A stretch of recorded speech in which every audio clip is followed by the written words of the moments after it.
இன்னைக்கு நம்ம ரெட்ரோ ரெசிபிஸ்ல ரொம்ப அருமையான ஒரு வெஜிடபிள் பிரியாணி தாங்க பார்க்க போறோம். சீரக சம்பா அரிசியில வெஜிடபிள் பிரியாணி எப்படி செய்யறதுன்னு பார்க்கலாம் வாங்க. இந்த பிரியாணிக்கு நம்ம ஒரு மசாலாவை ரெடி பண்ணிக்க போறோம். இதுதான் ரொம்ப டேஸ்ட் கொடுக்குற இந்த பேஸ்ட். ஒரு தக்காளி, ஒரு 10 பல்லு பூண்டு, ஒரு சின்ன துண்டு இஞ்சி, ஒரே ஒரு பச்சை மிளகா, கொஞ்சம் கொத்தமல்லி, கொஞ்சம் புதினாவை மைய அரைச்சு எடுத்துக்கலாம். இப்ப எடுத்து வச்சிருக்க காய்கறிலாம் ஒன்னொன்னா சேர்த்துக்கலாம். நான் கொஞ்சம் பீன்ஸை நறுக்கி வச்சிருக்கேன். கேரட், உருளைக்கிழங்கு, பீட்ரூட்டும் இதில் சேர்த்துருக்கேன். என்ன வெஜிடபிள்ஸ்லாம் குழந்தைங்க சாப்பிட மாட்டாங்களோ அதெல்லாமும் இதில் சேர்த்துருங்க, சூப்பராக இருக்கும், அதையும் சாப்பிட்ருவாங்க. இதில் பாருங்க, நான் கோவக்காவையும் சேர்த்துருக்கேன். இந்த காய்கறியோட அரைச்சி வச்ச பேஸ்ட்டையும் நம்ம சேர்த்துடலாம். இது எல்லாமே ஒரு 10 நிமிஷம் ஊறட்டும். இந்த காய்கறியோட மற்ற மசாலா பொடியும் நான் சேர்த்துடுறேன். முதல்ல இதில் மஞ்சத்தூள் சேர்த்துக்கிறேன். நான் 1/2 டீஸ்பூன் சேர்த்துருக்கேன். 1/2 டீஸ்பூன் மிளகுத்தூள், 1 டீஸ்பூன் மிளகாய்த்தூள், 2 டீஸ்பூன் மட்டும் நான் சோம்பு தூள் சேர்த்துருக்கேன் வாசனைக்காக. நான் இப்போ சொல்கிற அளவு எல்லாமே 1.5 கப்பு அரிசிக்கு தான். நீங்கள் அளவு அதிகமாக எடுத்தீங்கன்னா அதே மாதிரி அட்ஜஸ்ட் பண்ணிக்கோங்க. இப்போ இதில் 2 டேபிள் ஸ்பூன் கட்டியான தயிர் எடுத்துக்கிறேன். இது எல்லாத்தையும் மிக்ஸ் பண்ணி ஒரு 10 நிமிஷம் ஊற வச்சிடலாம்.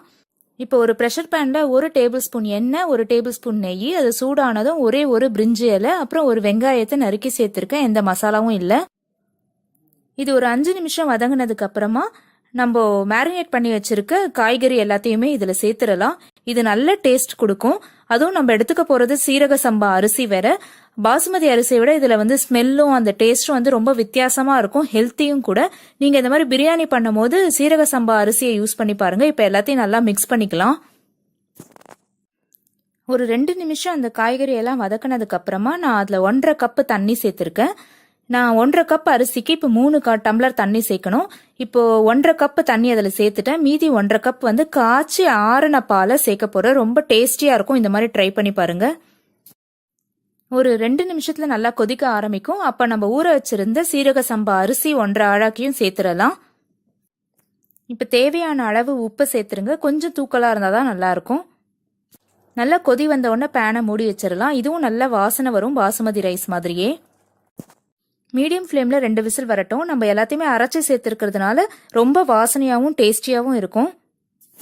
இது ஒரு 20 நிமிஷத்துக்கு அப்புறம் விசில் அடங்கியாச்சு. நான் இதை திறந்து பார்க்க போகிறேன். திறந்து பார்க்கலாம். நல்ல வாசனை வருது, சூப்பராக இருக்குது பாருங்க. ரொம்ப ஜென்டிலாக அடியிலேருந்து எடுத்து விட்டுக்கோங்க. மேலே அந்த மசாலா எல்லாமே நிற்கும் நம்ம அரைச்சி சேர்த்துருக்கிறதுனால. இந்த அரைச்சி சேர்க்கறதுனால என்ன பெனிஃபிட்னு பார்த்தீங்கன்னா, குழந்தைங்கள்லாம் அந்த கொத்தமல்லி எல்லாம் எடுத்து போட மாட்டாங்க. லஞ்ச் பாக்ஸில் கொடுத்தீங்கன்னா ஈஸியாக ஸ்பூனில் சாப்பிட்றலாம். அதை சர்விங் பிளேட்டுக்கு மாற்றிட்டேன். சூப்பரான சீரக சம்பா வெஜிடபிள் பிரியாணி ரெடி. இந்த சீரக சம்பா வெஜிடபிள் பிரியாணி பண்ணுற வீடியோ உங்களுக்கு பிடிச்சா லைக் பண்ணுங்க, ஷேர் பண்ணுங்க, சேனலை சப்ஸ்கிரைப் பண்ணுங்க, பக்கத்தில் இருக்க பெல் பட்டனையும் ஆன் பண்ணிக்கோங்க. Thank you.